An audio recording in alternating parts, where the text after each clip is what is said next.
South ఇండియాలోని అతి తక్కువ ధరలకి రత్నాలనందించే ఏకైక సంస్థ 6JVR.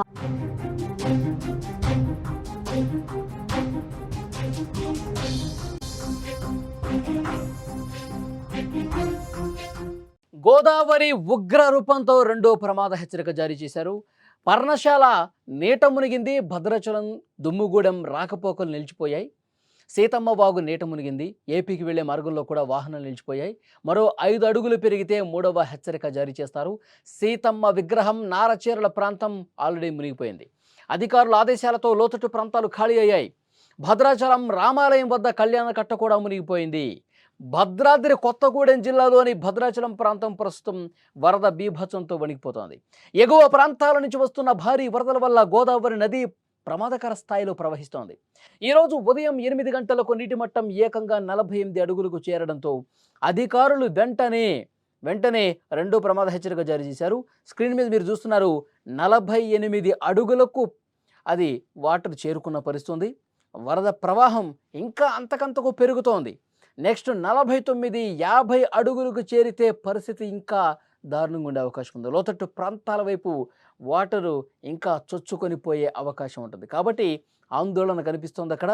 ఈ వరద ఉధృతికి భద్రాచలం నుంచి దుమ్ముగూడెం, చర్ల మండలాలకు వెళ్లే దారిలో కూడా రాకపోకలు నిలిచిపోయాయి. ఆంధ్ర సరిహద్దులో ఉన్న కోనవరం, విఆర్పురం, చింతూరు మండలాలకు వెళ్లే వాహనాలు కూడా ఎక్కడికక్కడ నిలిచిపోయాయి. రోడ్డు మార్గాలు పూర్తిగా జలమయం కావడంతో ప్రజలు ఇబ్బంది పడుతున్నారు. వరద ప్రభావం భద్రాచలం ఆధ్యాత్మిక కేంద్రంపై కూడా పడింది. దుమ్ముగూడెం మండలంలోని పర్ణశాల రామాలయం సమీపంలో ఉన్న సీతవాగు పొంగి పొర్లుతోంది.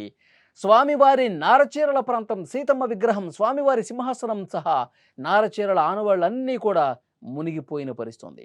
భద్రాచలం రామాలయం వద్ద ఉన్న గోదావరి స్నాన ఘట్టాలు, కళ్యాణ కట్ట కింద ఉన్నటువంటి భాగం పూర్తిగా వరద నీటితో మునిగిపోయిన పరిస్థితి ఉంది. ఎగువ నుంచి ఇంకా ఆ ప్రవాహం వస్తానే ఉంది. ప్రవాహం కొనసాగుతూనే ఉంది.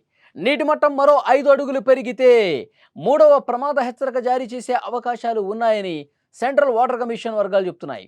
ఈ పరిస్థితుల దృష్ట్యా జిల్లా యంత్రాంగం అప్రమత్తంగా ఉంది. లోతట్టు ప్రాంతాల ప్రజలను సురక్షిత ప్రాంతాలకు తరలించే ఏర్పాట్లు చేస్తున్నారు. సహాయక చర్యల కోసం బృందాలను సిద్ధం చేశారు. ప్రజలు అప్రమత్తంగా ఉండాలి, నది వైపు అసలు వెళ్ళొద్దని చెప్పి అధికారులు చెప్తున్నారు. ఎందుకంటే మరొక 3 రోజుల పాటు తెలంగాణలో మరొక 3 రోజుల పాటు సెప్టెంబర్ 3వ తారీఖు వరకు వర్షాలు పడతాయి, జాగ్రత్తగా ఉండాలని చెప్తున్న నేపథ్యంలో ఇక ఎగువన వర్షాలు కూడా భద్రాచలంలోనే కురవాల్సిన పని లేదు. ఎగువ ప్రాంతాల్లో భారీ వర్షాలు కురిసిన ఆ వాటర్ మొత్తం గోదావరిలో కలుసుకుంటూ ఈ విధంగా ప్రవాహం పెంచుకుంటూ పోతుంది. గంట గంటకు ఆ ప్రవాహం పెరిగితే 48 అడుగులు కాస్త 49, తర్వాత 50, ఈ విధంగా ఇంకొక 2-3 అడుగులు పెరిగితే లోతట్టు ప్రాంతాలు ఇప్పటికే పూర్తిగా జలమయం అవుతున్న పరిస్థితి ఉంది. పూర్తిగా భద్రాచలం పట్టణంలోకి ఏమైనా వాటర్ వచ్చేస్తాయని ఒక ఆందోళన చాలా మందిలో కనిపిస్తోంది. ఇప్పటికే అక్కడ హైదరాబాద్కి వెళ్ళేటువంటి రహదారిలో వాహనాలు ఎక్కడెక్కడ నిలిచిపోయినాయి. ఎందుకంటే అక్కడ సమీపంలో ఉన్న కొన్ని వాగులు ఉప్పొంగి ప్రవహిస్తున్నటువంటి పరిస్థితి ఉంది.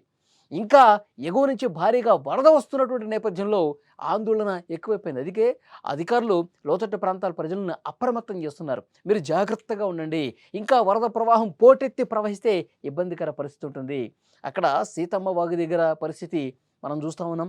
అక్కడ నారచీరల ప్రాంతం కావచ్చు, పర్ణశాల కావచ్చు, మొత్తం కూడా మునిగిపోయిన పరిస్థితి. పర్యాటక కేంద్రం పూర్తిగా మునకకు గురైంది. ఇక ఇప్పుడు ఈ ప్రవాహం ఇంకా పెరిగితే గంటకు పెరుగుతుంది కానీ ఎక్కడ తగ్గట్లా. సో ఇంకా భారీగా పెరిగితే కనుక చాలా ప్రమాదకరమైన పరిస్థితులు ఉంటాయి. కాబట్టి అధికారులు ఎప్పటికప్పుడు పరిశీలిస్తూ ఉన్నారు, పర్యవేక్షిస్తూ ఉన్నారు, తగు చర్యలు తీసుకుంటా ఉన్నారు.